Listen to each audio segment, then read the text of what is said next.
Live from New York, this is the Harvey Hour. My name is Nathan Harvey. It's great to have you in today on a Tuesday. As always, I'm joined alongside my dad, Stephen Harvey. How you doing today on this Tuesday? I'm great. Forward to the Nobody can hear you. Got to move close to the mic. I'm looking forward to the show here. The NFL draft with the Shedeur Sanders story and a lot of basketball, which is fun to watch in the first round with so many teams playing big games every night. I'm loving it. I agree. All right, let's jump into our first topic of today's show. Okay, well, let's talk about the draft and Shedeur Sanders' dramatic fall. Continued during the draft. He slipped all the way to pick number 144 in the fifth round, where he was selected by the Cleveland Browns. Nate, tell me, what is your reaction to Shedeur falling to the fifth round? What I find interesting is that when everything came out after he got drafted or leading up to him getting drafted by the Browns in the fifth round, I kind of understood why he became a fifth-round pick. Because normally, if you take a look at the teams that needed quarterbacks, there was one team that needed a starting quarterback, and that was Tennessee. The Giants, they paid Jameis Winston, they paid Russell Wilson. So they didn't really need a starting quarterback necessarily. The Saints already have Derek Carr. The Steelers are going to go get Aaron Rodgers. You think the Jets, they paid Justin Fields $20 million per year. They were not looking at a quarterback. So all the teams that desperately needed a quarterback, there was only one. Tennessee, because Will Levis can't stop throwing pick sixes. So they were looking for backup quarterbacks. And you're not exactly, unless you're the Giants and have this opportunity because you have quarterbacks on one-year deals and you don't exactly trust Russell Wilson or Jameis Winston, and you have the opportunity to go get a quarterback because your head coach and GM may get fired either mid-season or by the end of the season. You're not going to be really in love with any of these quarterbacks in the first round. And especially when you take a look at the intangible side of things, a lot of GMs, scouts, head coaches loved the intangibles of Jackson Dart or Shuck or any one of these other guys, Milrow. They like the intangibles more than Shedeur Sanders.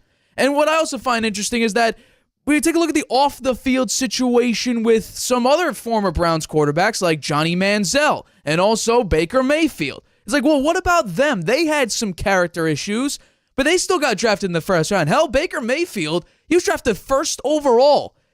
Well, I would not say that's a very fair comparison because there's a little bit of a difference between those two quarterbacks and Shedeur Sanders. Yes, well, Shedeur Sanders doesn't have himself any issues off the field or incidents off the field. He's sort of in proximity with somebody who did have massive off-the-field implications too, where Shedeur ultimately ended up in the fifth round. But Manziel and Mayfield both had good to great mobility. Shedeur Sanders doesn't have great mobility. He has limited mobility. Mayfield was a fiery leader. He was very loud and proud, and he brought that to Oklahoma, and he performed very well. Meanwhile, Manziel, he was cocky, but we see in some very important games, he comes out and he shines.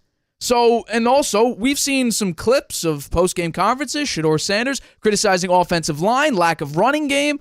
You don't want to see that from a big leader. Normally in the NFL, when your offensive line sucks or your running game's not great, most top-tier quarterbacks still put some of the blame on themselves. We didn't really hear that from Shedeur. It was, how many pressures did I get? How many sacks did I get? Oh, okay.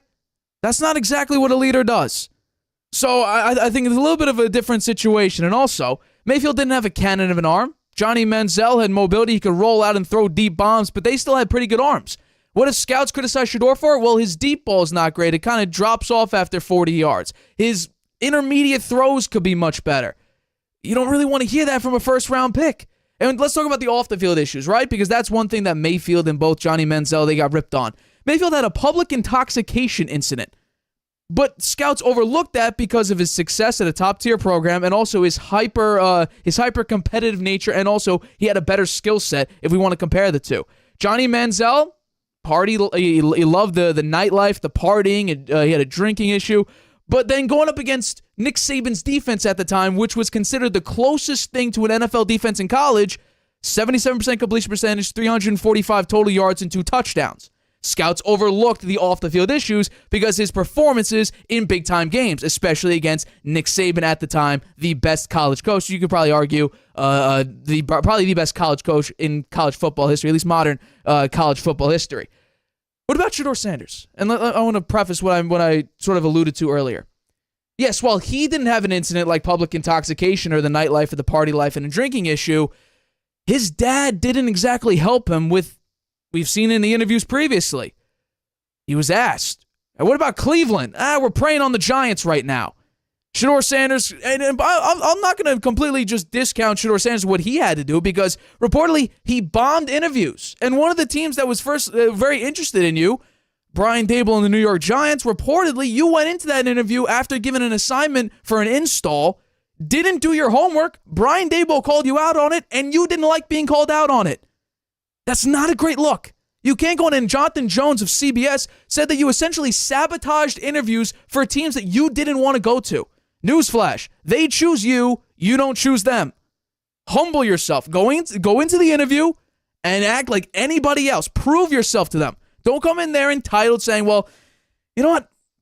I'm better than all this. I'm going to go to this place. I could fall to 21 in the Pittsburgh Steelers. Now have DK Metcalf, George Pickens, a great head coach, a phenomenal defense. I'm going to be okay. Well, now you're stuck with the Cleveland Browns. You're currently the 5th quarterback on the roster. Not exactly the best look. It really isn't. So you sabotage your interviews because you're deciding, well, I'm going to probably end up with Pittsburgh. They like me. There's all the reports about that. I'm going to be set. It's going to be okay. And when it comes to the Cleveland Browns, they didn't exactly want you. And that's strictly told. You were the last pick for them. And I think it was Jimmy Haslam, the owner, coming in and saying, we got 1 pick left in the draft. Let's just go out and get Shedeur. We already drafted Dylan Gabriel. Why not get Shedeur? We're in the 5th round. It's okay. And you can tell by the reactions of Kevin Stefanski and also Andrew Berry, the GM, this is what the reaction. Weren't exactly thrilled. Jimmy Haslam on the left. He was the happiest one in the entire damn room. Not a soul is smiling besides Jimmy Haslam. So that tells you one thing. Kevin Stefanski and Andrew Berry, this was not their decision. It was strictly Jimmy Haslam coming in and saying, we're drafting Shedeur Sanders. So I'm sorry, and I'll add on top of the fact. Let me give some positive spin on this. With all that being said in my mind, doesn't matter where you get drafted. Being a Patriots fan my whole life, Tom Brady was picked 199. Kurt Warner, Hall of Famer, undrafted. Tony Romo, a phenomenal player, undrafted. And Brock Purdy, last pick in the draft. Everybody praised him for being a top 10 quarterback. In my mind, and because I've lived through it, I've seen it, I've experienced it, you don't need to be a high pick to succeed. What really matters is when you get behind that offensive line, make the most of it. You're going to be under the brightest of lights, tens of thousands of fans chanting you or booing you, depending on where you are.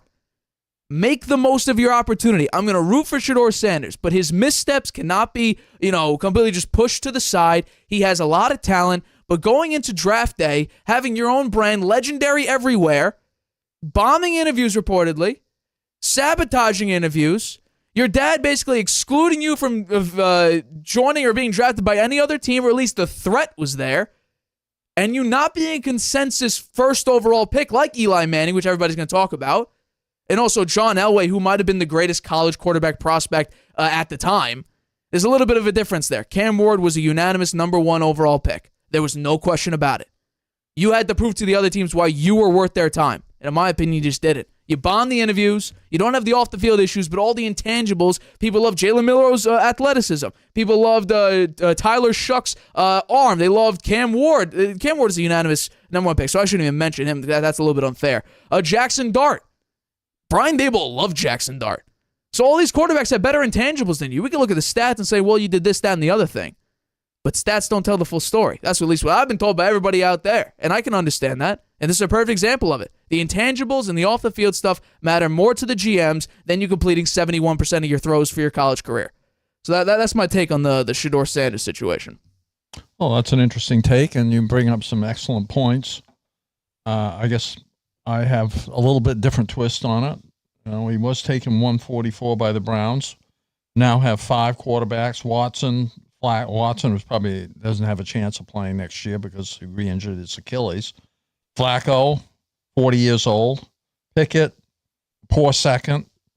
Gabriel, I'm shocked that he was drafted ahead of Sanders.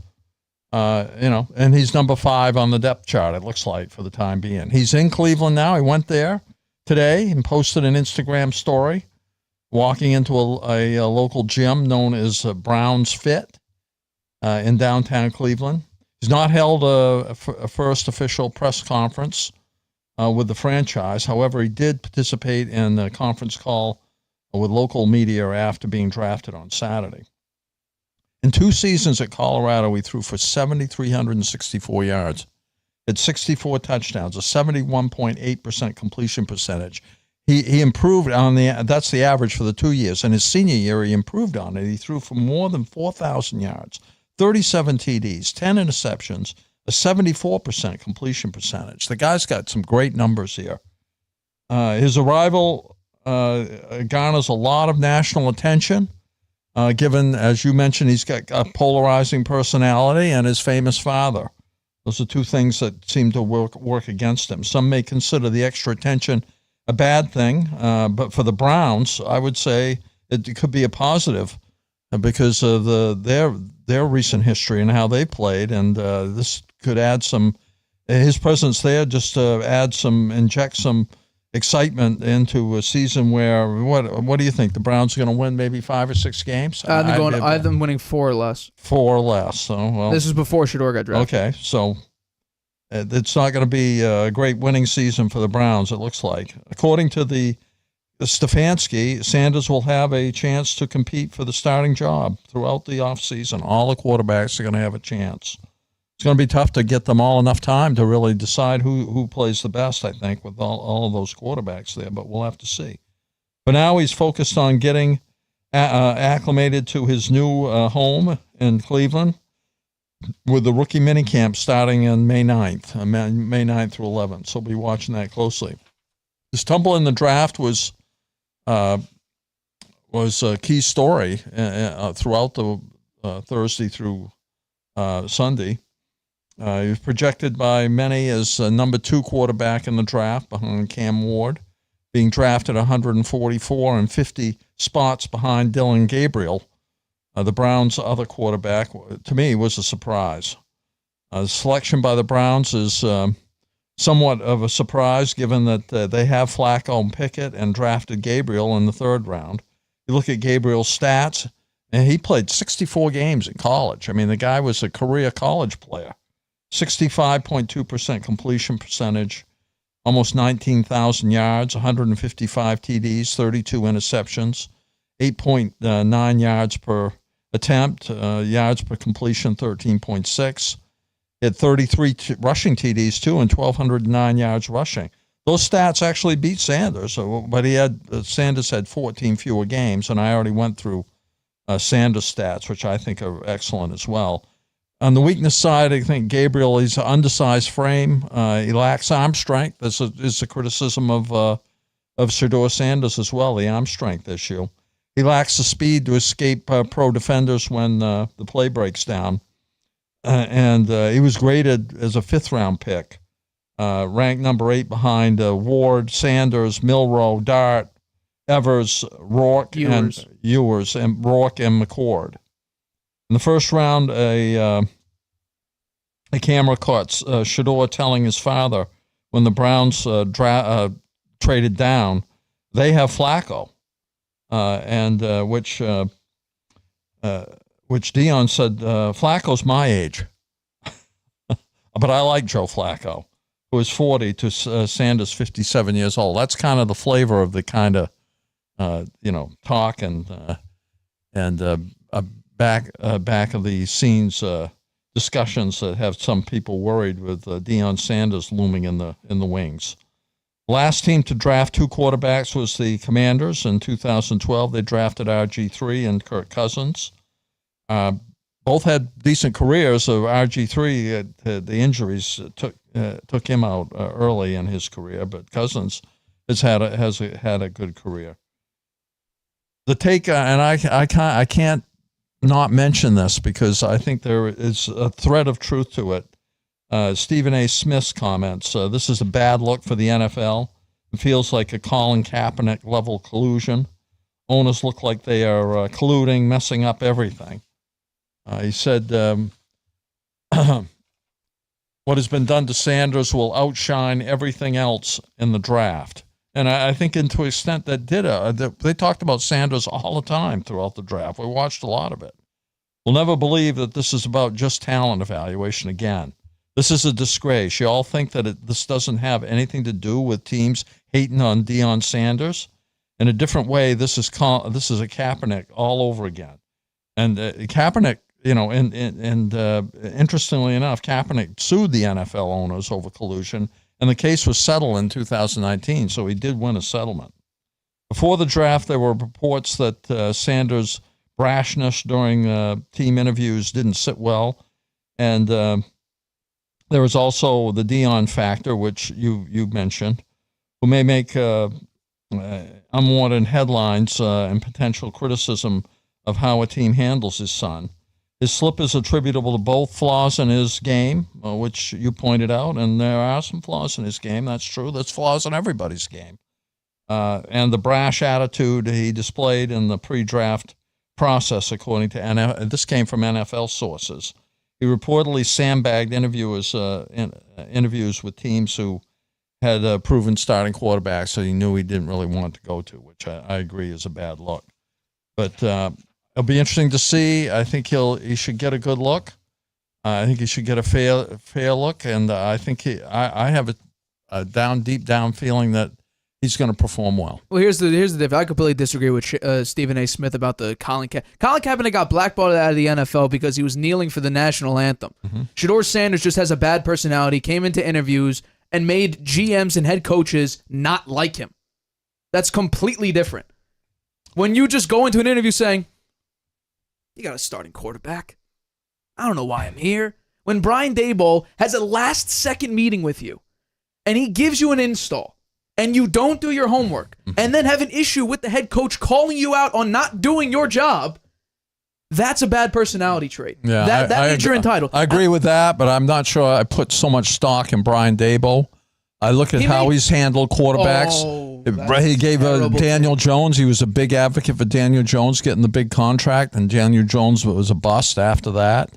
And his big advocate, he was stuck with him. And Brian Daboll had nothing to do with signing him to that contract. His record in the last 2 years has been terrible. He's fighting. He's fighting for his job because he had no quarterback. Yeah, well, he had no quarterback when he gave Daniel Jones a $160 million contract. That's the GM. No, but he was a big advocate for this. And the Jackson Dart draft was more about Daboll than anybody in the correct, because he sees the same thing that he did in Josh Allen. And look at the difference between pre-Brian Daboll for Josh Allen and post-Brian Daboll. He went from having the most red zone interceptions to having one of the fewest red zone interceptions. Brian Daboll knows quarterbacks. What he can't do is take a bad quarterback and try to make him much better than he potentially can on a roster that's not built to win.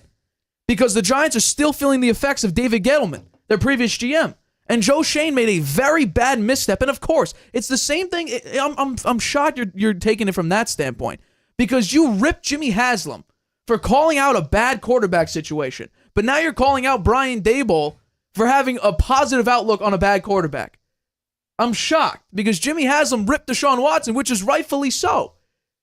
Well, I prefaced my comment there as, I thought it was the wrong thing to do when he was still owed him almost $100 million. I thought he would be trying to get some value for his right. Money. But Daniel Jones signed a $160 million contract with $82 million guaranteed. So it's essentially the same thing. They were able to get off him after year 2, though, without much damage. But again, that was how this contract was structured. But Brian Daboll is not being high on Daniel Jones now. He was when they first signed him to a contract, if that's what you're saying. I really have not heard Brian Daboll come out glowingly, completely out of his mind, saying Daniel Jones is the best quarterback in the world. Mm-hmm. So I think that's completely... And also people saying the Johnny Unitas Award. Let me read you some of the Johnny Unitas Award winners. Mac Jones, Max Duggan, Gardner Minshew, Mason Rudolph, Connor Cook, A.J. McCarron, Colin Klein, Scott Tolzien. I can keep going.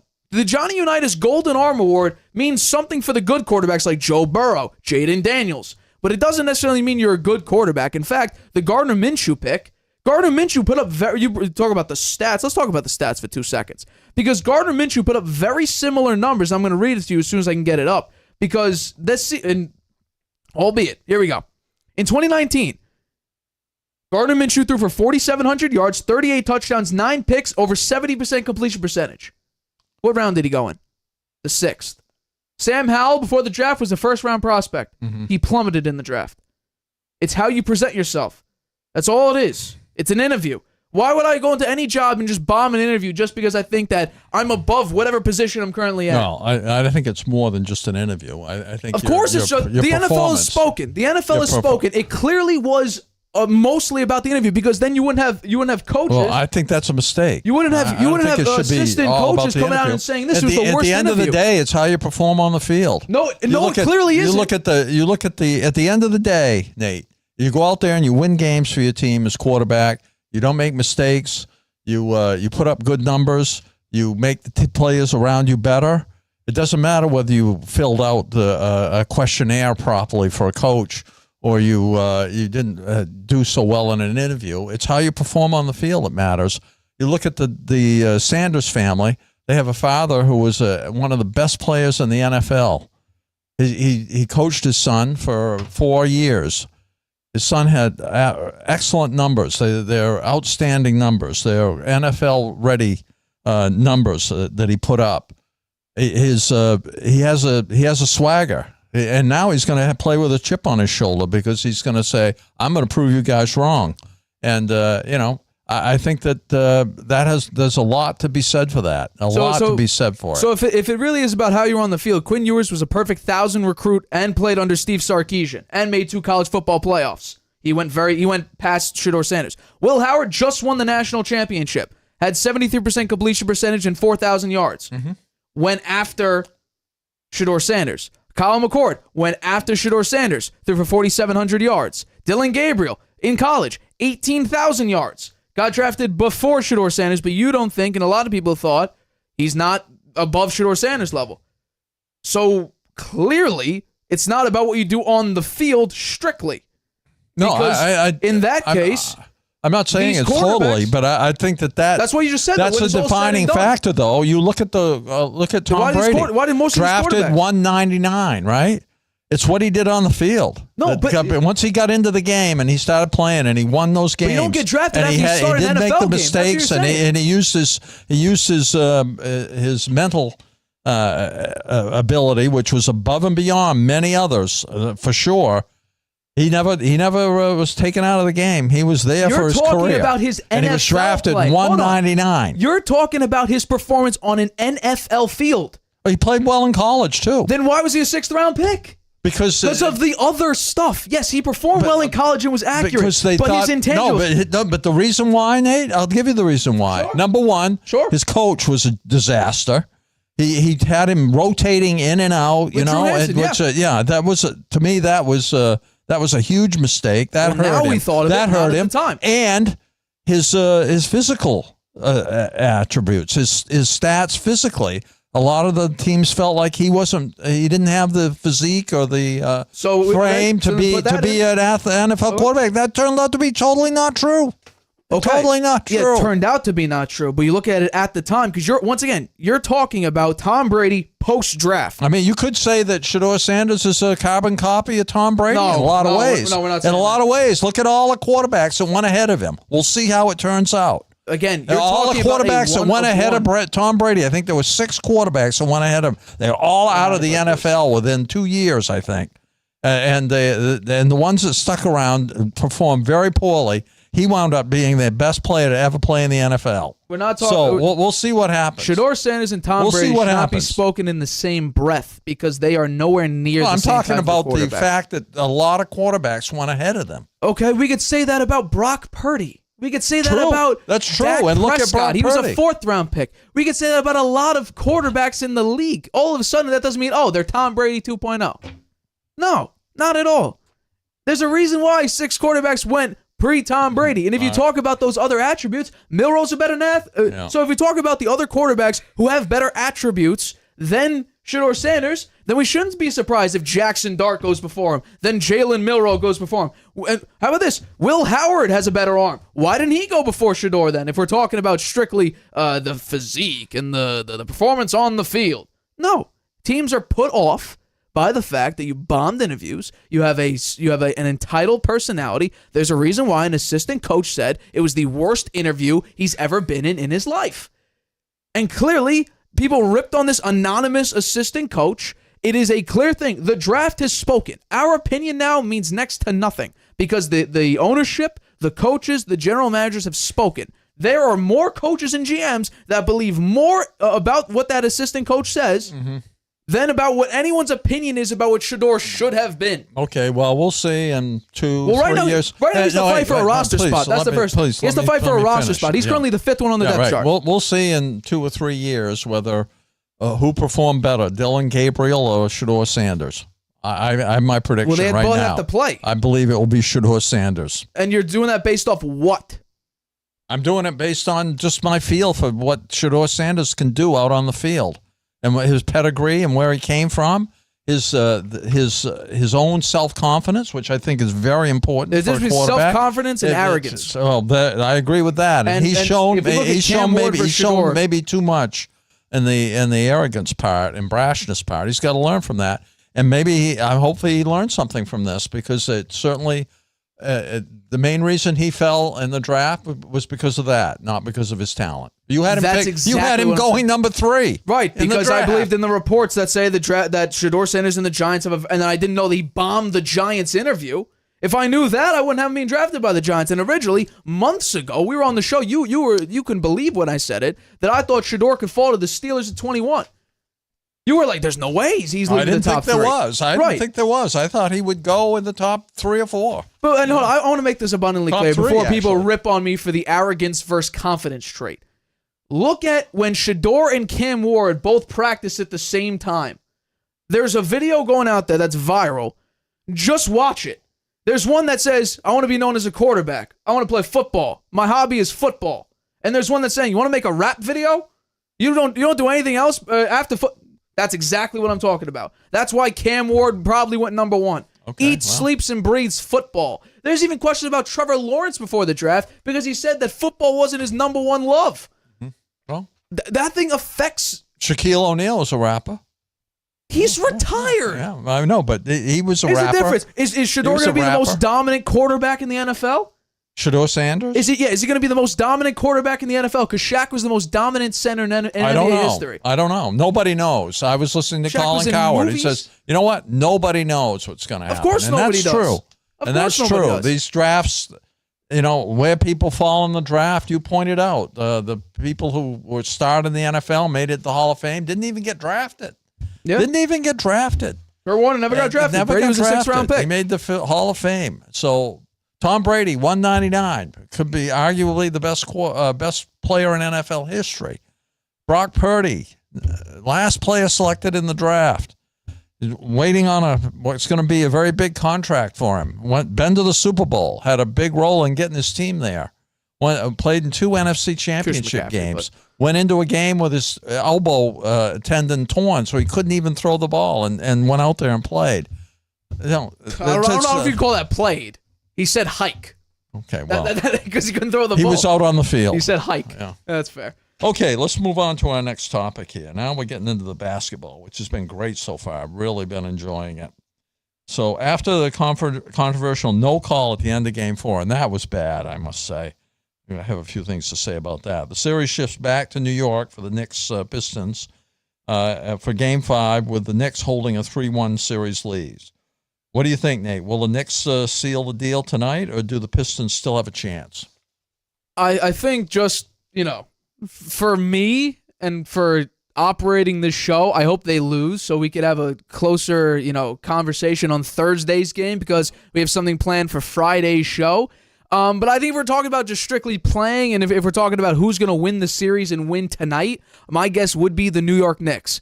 Because if we remember a couple shows ago, I said I read the newspaper, and then I found a missing persons report for Karl Anthony Towns.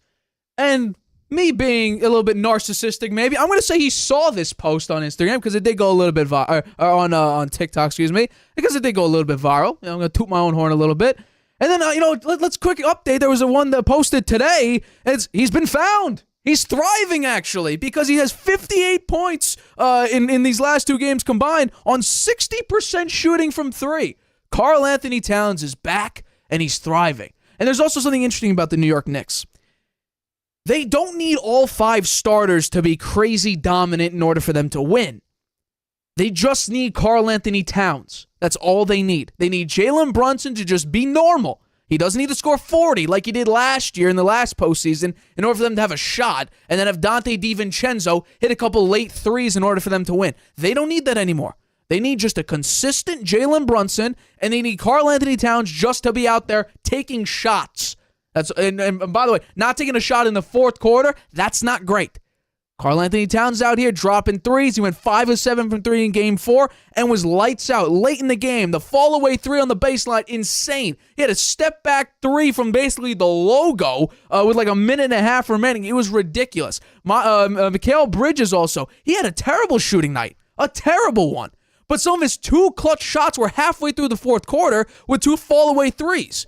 So, yeah, he went through 3 of 12. Before those 2 fall-away 3s, he was 1 of 10. It's all about when you make them, because Karl Anthony Towns had a very good first half. Jalen Brunson had an okay first half. And into the fourth quarter, there's a reason why Jalen Brunson won Clutch Player of the Year. And that's because when you have 15 points in the fourth quarter and will your team to victory and your bench scores a grand total of 5 points, I mean, Jalen Brunson was miraculous in this game. Karl Anthony Towns has been found. And let's just say it as it is. Detroit fans are mad about the no call. Boo-hoo. Boo-hoo. You know why boo-hoo? Because everybody talks about the refs being too involved in the game. And if there's a foul call late in the game with like 3 seconds left, it's, well, we don't want the refs. You can't call that there. The refs shouldn't be involved in determining the game. So you know what? If it was the Knicks, I would say they missed a call. So what? I stay consistent. That's one thing about me. I'm consistent when it comes to that. I hate late pass interference calls. I hate late defensive holdings in football. And you know what? I hate contact that's not egregious. The Josh Hart hit on the right side was not egregious. If it was, I'm pretty sure it was Tim Hardaway who took that shot, he'd be flying towards the out-of-bounds line. No, he got bumped on a shot. And by the way, if you actually slow it down, his right leg actually kicks out in Hart. That's an offensive foul nowadays. So if we want to talk about also, it looks like Tobias Harris shoved Josh Hart on the rebound. We can really get through, we can nitpick that play, frame by frame. But all around, the Knicks played a phenomenal game of basketball. They were down late, and they came back. They willed their way to victory in the second half. Jalen Brunson doing what he always does in the fourth quarter and just be a clutch player. He had a double-double in this game. Karl Anthony Towns is back and better than ever. Josh Hart, another double-double. OG Anunoby and Mikal Bridges, they basically didn't even show up for the game. A combined 6 of 25 from the floor. That's not going to cut it for maybe the later series, like against the Boston Celtics. But all around, I thought the Knicks did a tremendous job. So I do think, probably tonight, although just for the sake of the show, I'm hoping they lose tonight and win in Game 6 because I do, like I said, do have something planned for Friday's show. But no, I think, if I'm picking who's right and who's wrong, I'm saying the Knicks do win tonight and do beat the Detroit Pistons at home. They're 5.5-point favorites tonight on TNT. I'll take the Knicks. I'm going to say, I think the points by 5.5. Pistons cover. I'll take the Pistons plus 5.5. Knicks get the money line and they win. Okay, well, that's an interesting comments, and I like to preface my comments with a few stats. The Knicks are making the same mistake they made in the previous 2 years of the playoffs, which they didn't go very far. Okay, too many minutes for the starters. Right? They averaged 40.8 minutes for the starters in the game the other night. The two big wheels in the game, Towns and Brunson, I agree with you. They carry the Knicks. Towns had 27. Brunson had 32. The bench, non-existent for the Knicks. Again, this year, what a mistake. They have a non-existent bench. They only scored 5 points. They don't expect many points from Mitchell Robinson. He's a defensive player. And they don't have anybody else that really scores except Miles McBride. He had all the points for the bench, 5 points. So you're relying on the starters. Lots of minutes. They've had lots of minutes. It wears the team. It wears them down. The Pistons, on the other hand, much better managed in terms of the time of the players. 37 minutes average for the Pistons, with the most minutes Cunningham at 42, which is quite a bit. But on the other hand, the bench for the Pistons, Schroeder and Beasley, both good, very good players. In total, the bench had 22 points to the Knicks 5. That's a serious concern for the Knicks going into this Knicks game. And then you look at the team stats. The Pistons only shot 24% from three. They got to improve on that. You'd think they'd be able to do better than that. They dominated on the boards. They had 54-38. They could continue to do that. That will play well for them. In the turnover department, they got to not stop turning the ball over so much. At 19 turnovers, it cost them 20 points. And in the paint, they dominated again, 48-32. So they've got some pluses going for them. They just got a couple of things they got to fix. They got to have fewer turnovers and fewer points off the turnovers, and they got to improve their three-point shooting. So my feeling is the Knicks need to close out the Pistons tonight. But I think they risk this series going to 7 games easily. This series has been closer than the Knicks' 3-1 lead shows. The Pistons were robbed in Game 4 with Hardaway fouled on the final shot, three-point attempt, which was not called. The refs admitting after the game, after they looked at it, that they blew it. The Knicks' formula for success is the dynamic duo, as you mentioned, Brunson and Towns. Towns had to go ahead three-pointer with 46.6 seconds left in Game 4, finishing with 27 points. Brunson, he had 32 points, 11 assists, and Brunson has been more consistent than Towns. I think that's an issue. Towns, will he be consistent? Your headline there, your Nate's newspaper, showing where is Towns in the second game there. For the Pistons, Cunningham continues to improve. He's improving in every one of these playoff games. His first playoff series with a triple-double in Game 4, 25, 10, and 10. However, he missed 2 shots and turned the ball over in the final 107 of the game. That's a lack of experience in a key playoff game. Bickerstaff, he said he has to carry the team on the offensive end. That's a heavy burden, but he has to come through. But he's come through for us so many times. That's his role. Detroit has a better bench. They're giving them the ability to get more rest for the starters. I like their rotations. I like the fact that they don't, they get the players off the court to rest. That's something that's been a problem for Thibodeau, and there's a problem this year is he doesn't have much of a bench. The Knicks have to be careful, I think, not to fall into the trap of the recent years by playing the starters too much, and they wear them down. Not much choice, though, when the bench scores 5 points and the Pistons score 22. I'd say the Pistons have Beasley and Schroeder off the bench, and they're both really good scorers. The Knicks have McBride and Payne, who are inconsistent, and Robinson, who is out there for defensive rebounding. I think the Pistons need to shoot better from the three-point range, as I mentioned. They need to get the foul line more, 17 times in Game 4, and minimize the turnovers, 19 turnovers or 20 points in Game 4. The Knicks need to improve their rebounding, 38 in Game 4 versus 54 for the Pistons, and points in the paint, only 32 versus 48 for the Pistons. Given the stats, to me, the difference in this series is the Knicks' playoff experience, particularly in Game 1. This series is a lot closer than it shows in the 3-1 lead, particularly the last game when if Hardaway had gotten to the line and shot 3 free throws, the Pistons probably would have won that game. I'd say the Pistons are catching on and playing better and getting more experience every game in the playoffs. All the more reason for the Knicks to close it out tonight, which I think will be very hard to do. Oh, yeah, and that's something I actually agree with you on. And I'm going to actually preface that in our next topic here. Having your bench shoot 1 of 8, scoring 5 points, that's non-sustainable. And it's going to be the exact same thing where you're going to hit Game 5 of Round 2. Brunson's going to be exhausted. He'll have a game where he shoots 4 of 18. He may disappear again. But as of right now, as it says, in the newspaper I found today, he was found, and so far he has been thriving in the last 2 games. Yeah. But I do think that they're going to hit a wall. It will be a wall. Because if you're going to go up against a Celtics team that the depth, the name value's not there. But within the system of the Celtics, and I heard this because I was interning at FS1 for the past 11 weeks. Chris Broussard said something off camera, so I don't know if I should be saying this. The Celtics don't necessarily have good basketball players, ones that have a massive skill set, athleticism, dunking ability, but they fit beautifully into the Celtics system of just a volumetric threes. That's all it is. Just keep shooting threes. But ball movement, ball handling, ability to pass the basketball, it's not maybe as the superstar level. There's a reason why they win, though. Jason Tatum is great. Kristaps Porzingis is great. Horford's great defensively, and he's that mentor piece. Jalen Brown's great. Drew Holiday great on defense. But Hauser, where would he be on, let's say, a New York Knicks team? He wouldn't start.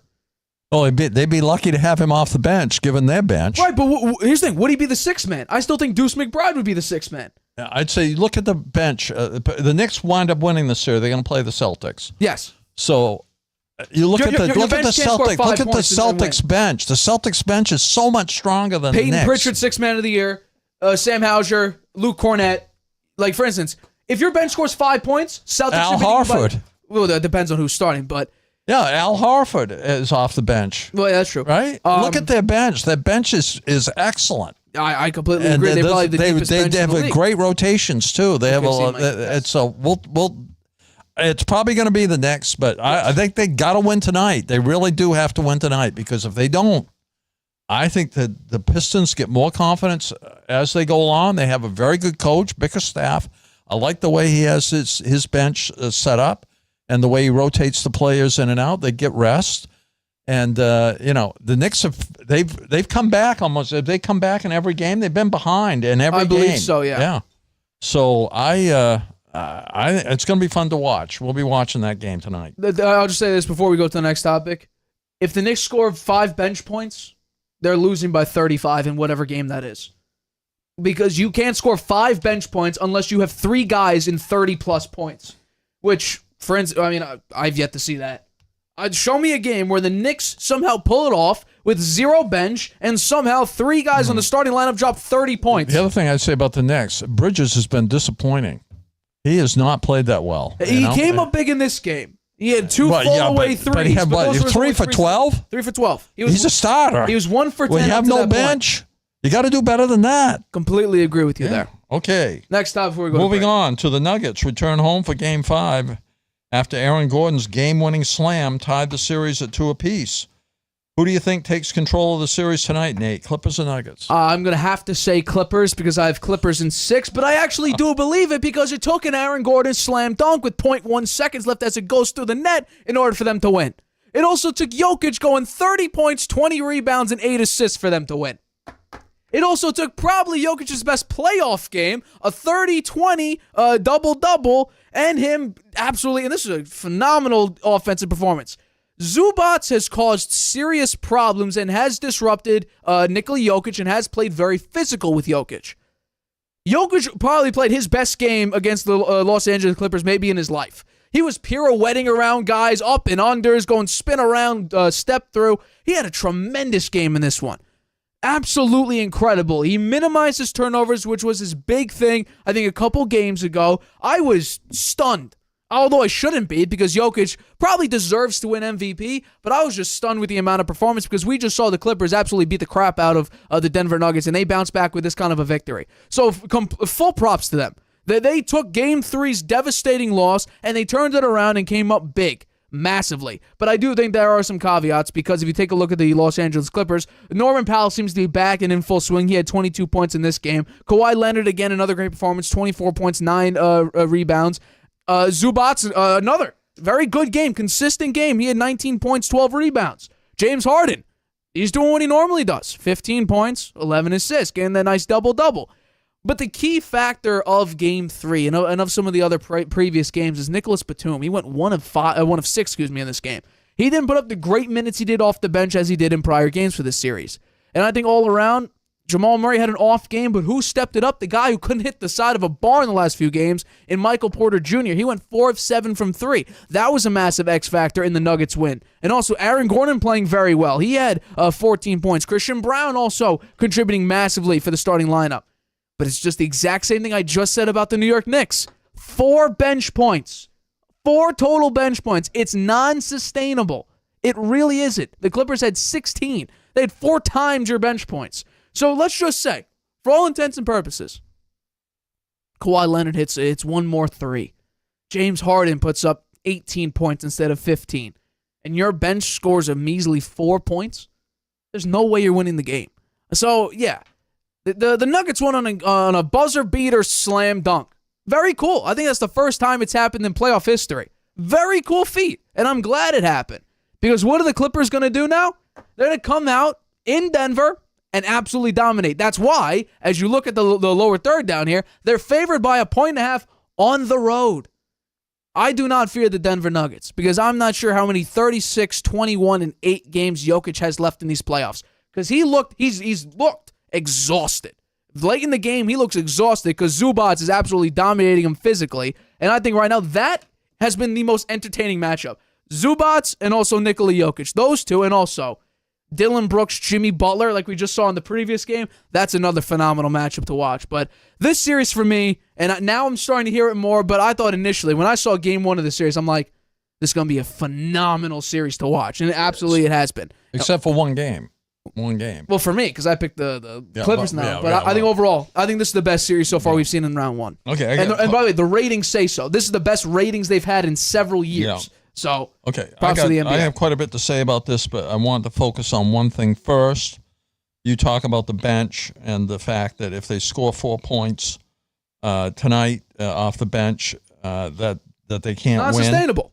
Not sustainable, okay? Well, I just point out that while they only scored 4 points, the Clippers scored 16, and the Nuggets still won, okay? And in the previous game, the big one, the one that the Clippers blew them out, the Nuggets scored all of 6 points off the bench, and the Clippers scored 31. So if the Nuggets can hold the Clippers to 16, 15, 12 points off the bench and score a measly 7 or 8, I'd say they're in decent shape. And will Russell Westbrook be back tonight? That's a big question mark because you can probably get 10 points out of him. I can agree with that. Yeah. Well, here's my one thing about that, though. The Nuggets don't have the defense to shut down the bench. That's the one thing. They're one of the worst defensive teams in the NBA. They do not have the defense in order to just absolutely shut. I mean, Ben Simmons, everybody shuts down because he doesn't shoot. But Batum, Derrick Jones, they had some key moments. Bogdanovich also had a couple nice shots in this game as well. But no, I don't think the Nuggets have the defense just to be like, I also think the Nuggets are suffering from some of the same things that I commented on and you commented on as well about the Knicks. Yes. The starters are getting huge minutes because the bench stinks, right? The starters are big numbers. You got Aaron Gordon, 43 minutes. Michael Porter, 42 minutes. Jokic, 43 minutes. Murray, 42 minutes. Brown, 42 minutes, right? And then the Clippers, on the other hand, much less because their bench doing much better with some decent players. Two players basically at 20 minutes. It's a really big problem, and I think that cooks the Nuggets in the next series if they manage to get through this one because you're right.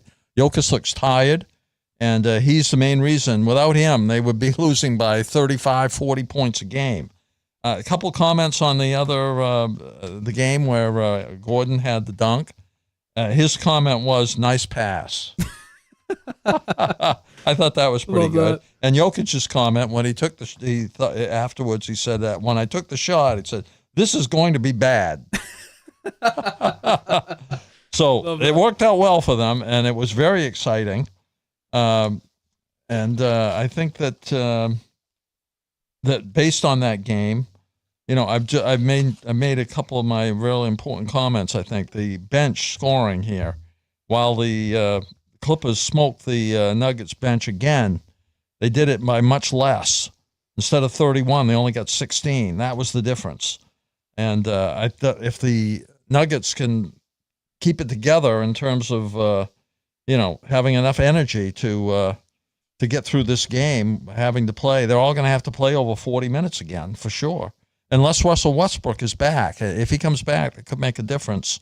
Maybe he gets 10 or 12 points, and that makes a huge difference for them off the bench. I think the team stats also are important to take a look at here. The Nuggets still having problems with turnovers, but one thing that we haven't talked about too much is the Clippers' defense. The defense is one of the best in the league, and that's shown up here. with the Nuggets turning the ball over a lot in these games, and a lot of points scored off those turnovers too, with 14 in the last game for 16 points, where the Clippers, on the other hand, only had 10 and only gave up 7 points. The keys to the game tonight, I think you say that show the Clippers being favored by 1.5. I was a little surprised by that, actually. I think Jokic continues to be the key for the dominant force for Denver. He's averaging a triple-double, 28.8 points, 13.5 rebounds, 10.8 assists, and he also has 2.3 steals. The Clippers are one of the best defensive teams in the NBA, as I mentioned, holding the Nuggets well below their 120.5 points per game average in the regular season. Leonard and Harden playing at a high level. Leonard averaging 26.5 points, 7.3 rebounds, and 3.8 assists, and Harden 21.3 points, 4.8 rebounds, and 9.5 assists. The Nuggets were blown out in Game 3 because they couldn't control the Clippers bench. I think that was the big difference. 31 points, as I mentioned, while their own bench scored just 6 points. But again, Westbrook was hurt. In Game 4, the Clippers bench scored 16, the Nuggets only 4, so it was a problem, but they still wound up winning the game. I think the Nuggets need to minimize the turnovers. In Game 4, as I mentioned, 14 turnovers, 16 points off those turnovers given up. In Game 3, 16 turnovers, 16 points given up.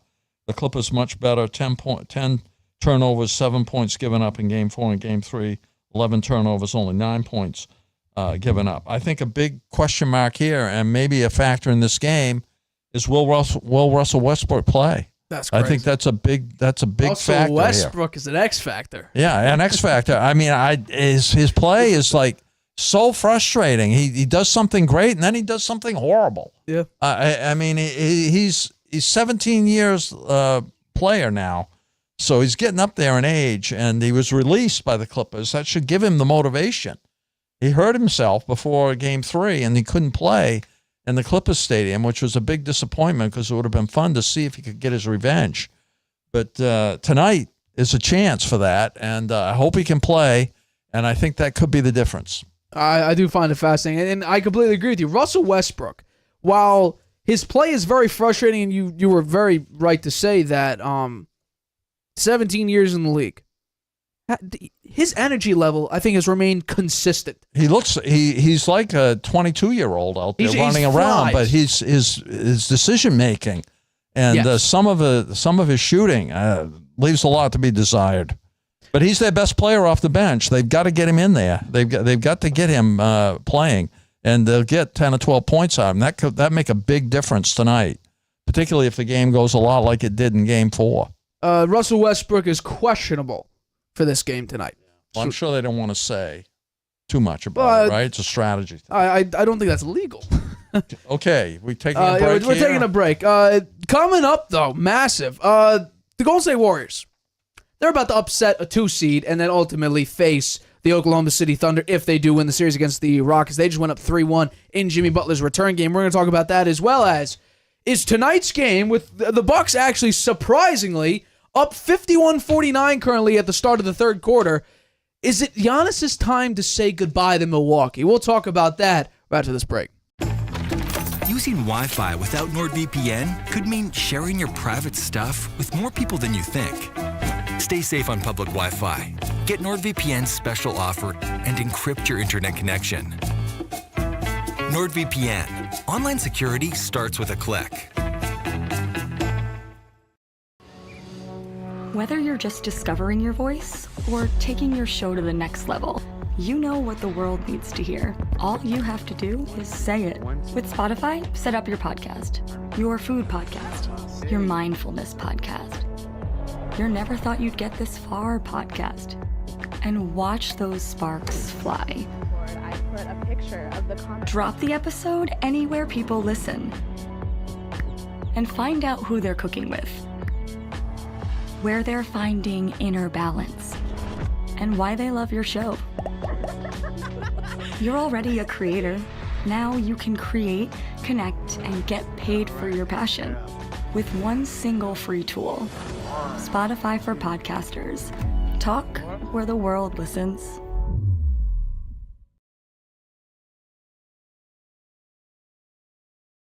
Welcome back to the Harvey Hour. My name is Stephen Harvey. It is great to have you in today on a Tuesday. As always, I'm joined alongside my dad, Stephen Harvey. Let's get into our next topic of tonight's show. Rockets Warriors. This is another series that have really been fun to watch. I really enjoyed it. Jimmy Butler returned to action after missing Game 4 with a deep glute contusion. I wonder how deep and how bad that was. Man, the way he played, he didn't miss a beat, dropping 27 points, including 14 in the fourth quarter to lead the Warriors to a 3-1 series advantage. Nate, tell me, how impressed were you with the Warriors last night? I've been stunned, and by the way, I miswrote that. It's Game 3 you missed. That's my fault. But the past two games, I've been stunned. Oh, yeah. Stunned and shocked. Stunned, shocked, bum-fuzzled. I would say appalled, but that's a negative thing. I've been stunned by the way the Warriors have played because this is a super, super physical team. And what we've seen over Steph Curry's career is you put a body on him. Matthew Dellavedova disrupted Steph Curry in the NBA Finals. Matthew Dellavedova. Because if you just stay physical with Steph Curry, unless he makes some god-tier shots, which he has done over the course of his career, you have to create as minimal amount of separation between you and Curry as humanly possible. Because that's how you disrupt him. That's what the Rockets did when he scored 3 points, and that's what they've tried to do in this series so far. But the Warriors, this game was stunning to me. Because after being down 7 at halftime, they go on an 18-1 run to open up the second half. And by the way, I said this to open the series, and I'll stand on it because this was a perfect example of what I was talking about. This game was a perfect example of why I said that Jimmy Butler needs to essentially carry the Golden State Warriors because Steph Curry will have off games. He had an off game in this one. Would you believe, and this is absolutely shocking, they had like a 30 winning percentage when Curry drops under 20 points in a game. Since Butler's gotten there, they're 6-1. So having that crucial second option for the Golden State Warriors, because Podziemski, he's young, he's growing, he's not Klay Thompson yet, where he's part of the Splash Brothers. He had a great game in this one. He dropped a very solid 26 points of 6 of 11 from 3. It was a great game from Pods. But Jimmy Butler being that key cog, that X factor to pick up the slack when Steph Curry doesn't have a good shooting night. Now, from the floor, you look at 6 of 13, you're like, okay, he barely shot under 50%. But his claim to fame is the 3-point shot. He went 2 of 8. He was essentially, in large parts of the game, ineffective. Although, it didn't matter. Because you had Quinn Post, 13 points off the bench. We're talking about bench points a lot in this episode of the Harvey Hour. But it matters a lot. If you don't have a bench, it's very, very key. That's why the Nuggets are looking a little bit shaky and they have over the course of the NBA season. They don't play great defense. They don't have a great bench. But in this game, man, the NBA playoffs is a completely different breed of basketball. Because the refs are letting these guys play, and I love it. I love when they play physical basketball. I love the altercations. Now, I'm not saying Malice in the Palace, where Ron Artest is beating up fans. No, I don't like that. But you know what I do like? I like when they get into a brawl. I like when Jimmy Butler and Dylan Brooks get into it. I like when Draymond Green gets into it with people. I like that kind of basketball because it brings an intensity. It brings a level of physicality that you don't get through 82 games of a regular season. I loved it. And I think what's massive is, would you believe, I think Şengün is like 4 or 5 inches taller than Draymond Green. Draymond Green dominated on defense. It was surprising. I think he shot 20% when Şengün was guarded by Draymond Green. And what was extremely shocking was, in the most crucial spot, there's a reason why Draymond Green was a finalist for Defensive Player of the Year, and it's this exact play. The last true possession the Houston Rockets have, going up against Draymond Green. Green puts a body on him, creates contact, generates a very good defensive performance, and Jimmy Butler, shout out to you. I don't know if he's jumped higher in his life to go out to get that rebound. I mean, my God, look at the bounce on that. Going up, long air time. I thought this was a great game for the Golden State Warriors all around. And what was shocking, again, is we kind of knew this, that the ball movement for the Rockets was dead last. But add on top of the fact is, the Warriors made the Rockets look very slow. They were slow on rotations. Fred VanVleet, in moments of this game, while he shot great, there were moments you could look at it where he looked like he was in no man's land trying to find his assignment. It wasn't that great of a look. Now, again, he played great offensively. I think he shot 8 threes. He made 8 threes in this game. But defensively, it wasn't a tremendous performance. I was stunned. Steph Curry had a low game. He's allowed to have those. They have Jimmy Butler back. He played great coming off of an injury. I think all around, this was a tremendous game to watch. Warriors dominated on rotations. They and also, here's something that's a little bit, I think, of experience differential here. The Rockets bit on nearly every pump fake the Warriors had. That creates easy shots, or easy foul calls. And again, how many times did Jimmy Butler go to the line? 12 times. That's a whole new factor that he brings to the Golden State Warriors, where you can get to the free throw line. They were dead last in free throws before Jimmy Butler got there. And since Butler's got there, they've had the highest free throw rate in the NBA. So I absolutely loved watching this game. I had the Warriors in 7. I'm glad I picked the Warriors to win. Some people picked the Rockets to win. I would not be surprised if they go up against the Houston Rockets and beat them in 5. Gentlemen sweep them. Yeah. At this point, because Curry, he'll have a bounce back game. Butler has played very consistently, and he gets to the free throw line, which means easy points. Also, the clutch 2 free throws at the very end of the game. Yeah, that was important. The Knicks shot, I think, 61% from the free throw line. The Nuggets shot 68%. If the Warriors shoot 68% from the free throw line, or just Jimmy Butler himself shoots 68% from the free throw line, the Rockets have played good enough in every single one of these games where they could very well have swept the series. Mm-hmm. Well, the Warriors shot 91% from free throw line. If you shoot 68%, that's points off the board, which then goes to the Rockets and they win these games. The Rockets 62%. So that's the difference right there. Yeah. That's the difference In a 3-point game. They went 19 of 31 from the free throw line. Yeah. That's pitiful. Yeah. Okay, that's pitiful. My comment here, Jimmy Butler is back. Right? 3 free throws with 58.7 seconds. Game-clinching rebound with 4 seconds left. And 2 more free throws on his way to 27 points and a 3-1 lead, with the series returning to Houston tonight. To me, that performance by him says it all about this series. It's the Warriors' experience that's the difference in this series. Their experience has made all the difference against Houston. And and the other one is the clip that you showed of Draymond Green going up against Sagoon here. Look at this. That's experience, right? That's experience, the rebound. That's what made the difference in this game. It was a 3-point game, and the Warriors found a way to win it.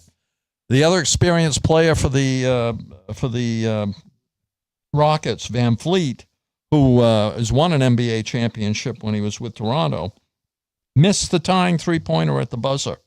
That he was under pressure, and that's the experience of the Warriors. Keep him under pressure, but not fouling him. Pazinski, 26 points. Healed, 15 points in a starting role. He had not been a starter. They put him in the starting role. He came up big with 15 points, and that was very important because Curry had an off game.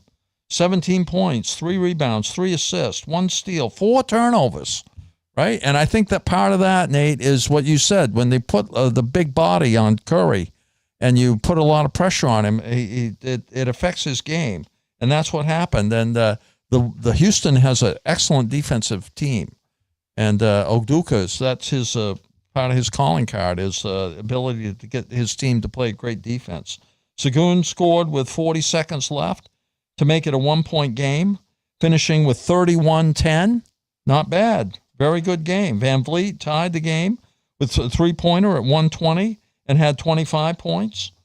Multiple times, tempers flared, as you said. You like watching those guys out there beating each other up. With many technical fouls called. For Houston to win Game 5, which they what's the line on this game? I forgot to. I think Warriors are favored. Warriors are favored. Yeah. I didn't. I think for them to win Game 5, where the hell is Jalen Green? Huh? He needs to step up. And this was a comment in the beginning of this series that Jalen Green plays inconsistently. He can have a game where I think he scored 36 points in one of the games in this series. He had 8 the other night in Game 4. 3 rebounds, 1 assist, and 5 turnovers. So that ain't going to get it done. And they only lost by 3. So come on, Jalen. If the Rockets are going to make it, you got to do better than that. They need more points from the bench. They had 14 versus 18 for the Warriors in Game 4. They should take more 3-point shots. They were 11 of 23 in Game 4, 47.8%. So the Warriors on 37%, but the Warriors scored 18 more points off the 3-point shot, right? They took a ton of it. They had 46 threes, right? 37%, but the volume of them, they wound up with 18 more points than the Rockets did. They need to shoot better free throws. They're 19 for 31, 61%. That's the difference in the game right there. They only lost by 3. Come on, can't you make 2 more free throws? 2 or 3 more free throws, right? From the start, you could say, how did the Warriors win this game? If you look at the stats, right? How did they win Game 4? When Curry had a poor game by his standards, they shot 37% from 3. They were out-rebounded by 7. They gave up 20 points to the Rockets' 11 on turnovers. They were outscored on the fast break by 4 points and in the paint by 20 points. They had 18 more points on threes. That was it. And they had 90% from the three flow. And they had the clutch play from Butler and from Draymond Green and to a certain extent by Curry. It's the experience. That's the difference in this series. To win in Houston, I think the Warriors, they need a bigger game from Curry, and they need another big game from Butler. And for Hield and Podinsky to and Post off the bench to play well. One other thing that we haven't talked about here that I think is important, and there hasn't been much said about it, I think that Steve Kerr is doing an excellent job coaching the Warriors in this series. Well, and I can tell you exactly why. We saw a vintage move. We saw a hack-a-shack, except it was a hack of Steven Adams. They sent out Kevon Looney to go out there and just foul Steven Adams because he's a very poor free throw shooter, because that's the key. Steve Kerr saw them being dominated on the offensive boards. Steven Adams had 5 offensive rebounds. So what do? Foul the worst free throw shooter out there, have Ime Udoka take him out of the game because you're just going to put him in the bonus. He's going to miss 2 free throws. And then all of a sudden you just get the rebound, and all of a sudden it's Warriors ball. Rockets have 0 points. So that's a phenomenal coaching move by Steve Kerr. And I'll also say on top of the fact, Draymond Green, he's 6'8", 6'9", going up against Şengün, who I think is like a 7-footer. Uh-huh. Şengün is shooting 37% while guarded by Draymond Green. Yeah, that is unacceptable. I'm sorry. Here is the experience factor again. Draymond Green has tons of experience in the playoffs. He's a 4-time NBA champion. Yeah. Şengün, who is bigger and maybe more talented, right? In a lot of ways, he's a good shooter. He hits his shots, although he missed a lot of easy ones, right? He missed a bunch of the little floater, the little floaters. Yeah. He was missing those. But I think that's the experience. I think he's nervous. That could be it. So I give Houston a lot of credit. I think that going up against the Warriors are very tough to do with the experience that they have and the players that they have, and with the bounce that they've gotten since Jimmy Butler's come there. I don't think that Houston's going to win. I think it's going to be the Warriors now. If the Warriors lose this, it will be a collapse, right? It will be. We'll be saying, "Wow, how did that happen?" Last time they did this, they're up 3-1. Well, that's what people said during the 2016 NBA Finals. The only difference is they don't have a LeBron James on the other side. Right. So, right. And also, I doubt Draymond Green's going to get ejected in Game 5, which then they have Steve Kerr as their coach. They do.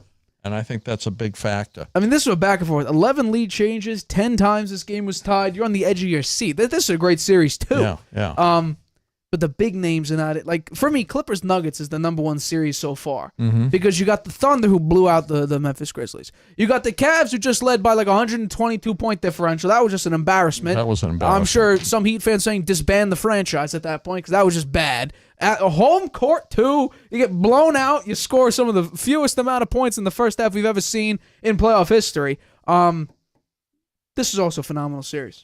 But the Clippers and the Nuggets, they have Jokic, Jamal Murray, James Harden, Kawhi Leonard. They have the name brand guys there. So all around, I think this is a tremendous series.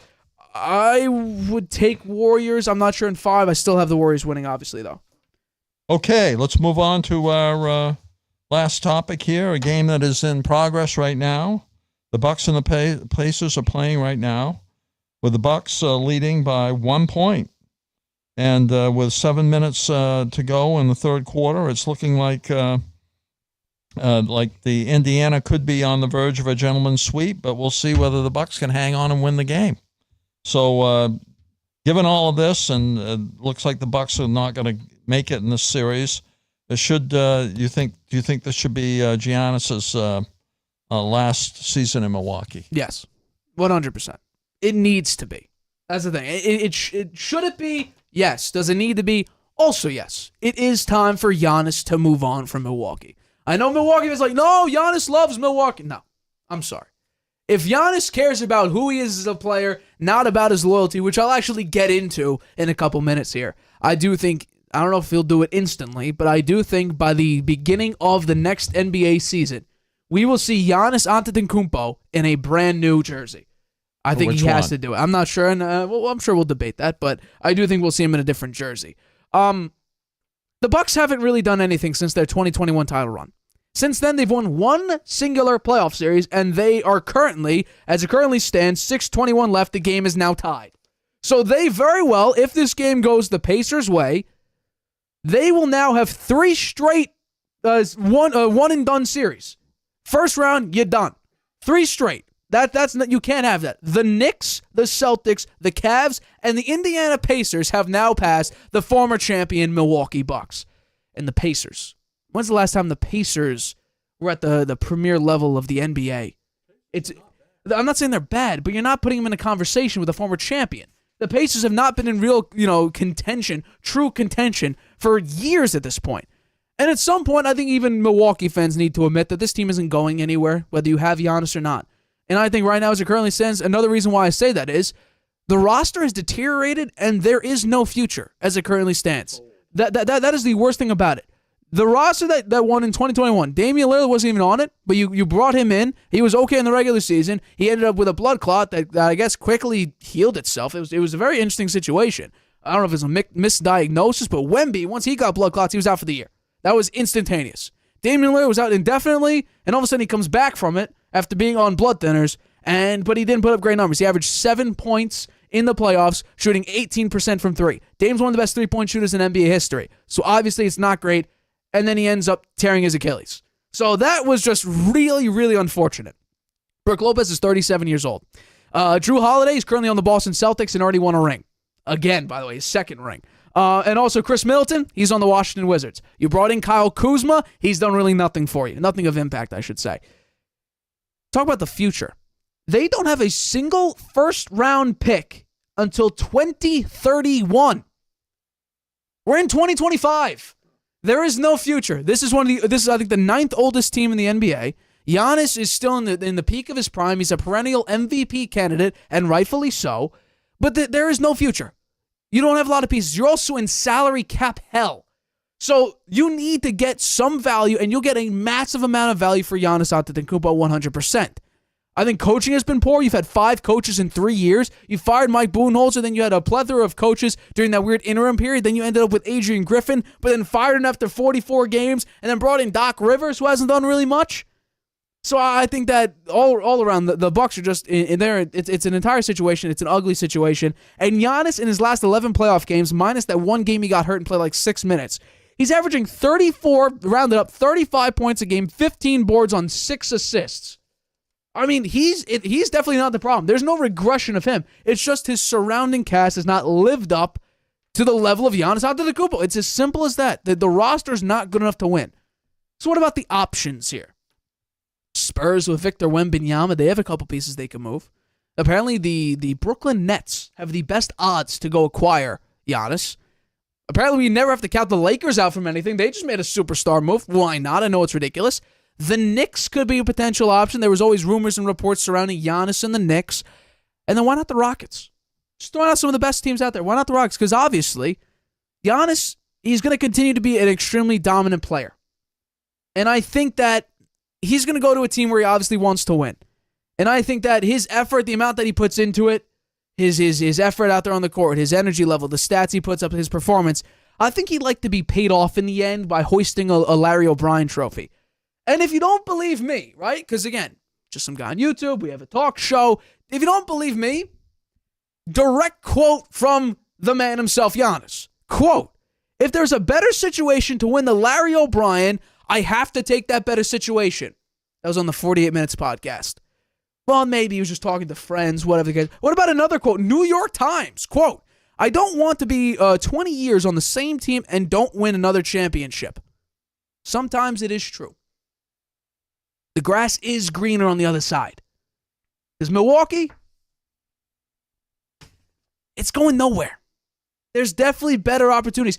Kevin Durant left the Oklahoma City Thunder, who just went toe-to-toe with the 73-win Warriors team, choked the 3-1 lead, and joined that exact same team because they thought, I'm doing whatever I can out here.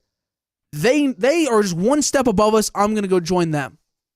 Giannis needs to move. If he wants to win more championships, which he said repeatedly, he's threatened to leave what they did if they didn't go out and get talent. They got Dame. He ended up getting hurt. But I don't think anybody really considered them true title contenders. That went to even the New York Knicks, the Boston Celtics, the Cleveland Cavaliers, Denver Nuggets, the Oklahoma City Thunder, the Golden State Warriors, and they were a 7 seed. Nobody put Milwaukee up in like the top 8 teams to go win the NBA championship, and they were the 5th seed. Or were they 4th seed, 5th seed, whatever they were. So, to me, Giannis needs to move on. If he wants to win another championship, he already won one. He did his due diligence. It's not like a Jimmy Butler situation where you're frustrated at the organization and you didn't win. He won. Mm-hmm. He has the right to move on. People might not like it, but right now, you have no future and your roster's only getting older and you have no money to spend. You need to get off of some of your top-tier players. Mm-hmm. Giannis should go. He wants to go. Let him go. Well, Giannis so far has said he's not seeking a trade. He hasn't said that yet, but he can't say anything right now anyway. I mean, that would be the wrong thing when they're playing, and they're playing right now. An Achilles injury means Lillard might not be able to be playing at all next year. It usually takes a basketball player at least another year to recover from that. Look how long it took Kevin Durant to recover from his. The Bucks lose the series. Lillard can't play next year, and the Bucks don't pick up another elite player. You mentioned Kevin Durant. Maybe he'd be willing to go there. I don't know. Then Giannis likely to request a trade because he said, as you said, he wants to win another championship, and he won't want to wait for a rebuild in Milwaukee. That's for sure. And that it's questionable whether they'd be able to rebuild anyway. As you say, their next first-round picks in 2031. That seems like a light year away. The Bucks might consider trading him to begin the rebuild. That might be the best thing for both Giannis and the Bucks. The Lakers, Nets, and Spurs are linked to trade rumors, and you mentioned a couple other teams there. I can't see him on the Knicks, but wow, wouldn't that be something? Yeah. Bucks have relied on older, higher-paid players, which has not worked. It's working less and less as they get older. I love Brook Lopez, but he's 37 years old now. Even Giannis scoring an average of 35 points, 15 rebounds, and 4 assists in the first 2 games. They couldn't win. They need another elite player and better supporting cast. Giannis is one of the best 5 players in the league, I think, in my mind. Bucks need to get younger. With Lillard 34 years old, and as I mentioned, Brook Lopez 37, the best supporting players. Trading Middleton for Kuzma at the trade deadline was a mistake. Kuzma's been terrible in the playoffs. The draft has been a disaster for them too, with A.J. Johnson and Marjon Beauchamp both off the team, neither one of them on the team. Overall, the Bucks front office has failed to put effective supporting structure around Giannis. That's the bottom line. And he's not going to stand for it, and I don't think he should. I mean, he's one of the top 5 players in the league, and he's a great teammate. I mean, he's done everything he could. The Bucks just don't have the horses. And I think that's the sad thing, and he's said this several times over his NBA career. Right now they're currently up by 4 with 4 minutes left in the third, and Giannis nearly has a triple-double, 14, 8, and 8. But he's said this repeatedly, where he's hinted at leaving. He said, well, if they don't bring me talent, I'll find it somewhere else. And I'm paraphrasing. I just read you the direct quote. This is not me making this is a direct quote. If there's a better situation to win the Larry O'Brien, I have to take that better situation. When did he say that? I think it was 2023. I think it was. And that same year, I don't want to be 20 years on the same team and don't win another championship. You're about to lose. Oh, about to lose. They're still up by 3. You're projected to lose just based on the series. You're down 3-1 to be first-round exits for 3 straight years. That's not winning a championship. In fact, that's getting nowhere near winning a championship. So I like Giannis. I like him a lot. I think he has to. People don't want to say. People like him. Bucks fans are like, no, he can never leave. He can. Why not? Why not? Yeah. Well, it might be best for both the player and for the team to trade him because they have no draft capital. They're old, no money, with no draft capital. Yeah. One of those you have to fix. Yeah. And you can get younger and get draft capital back with trading Giannis. Yeah. Because you can get multiple first-round picks. Yeah. And I think that a team like the Knicks... How many years does he got left on his contract? I think it's 2. If I'll make sure to be accurate on that. So that would be great for the team that got him. He's away. He's going to want a supermax next time around. So well, he's earned it. Yeah. He's got 3. Well, 2 years and then a player option.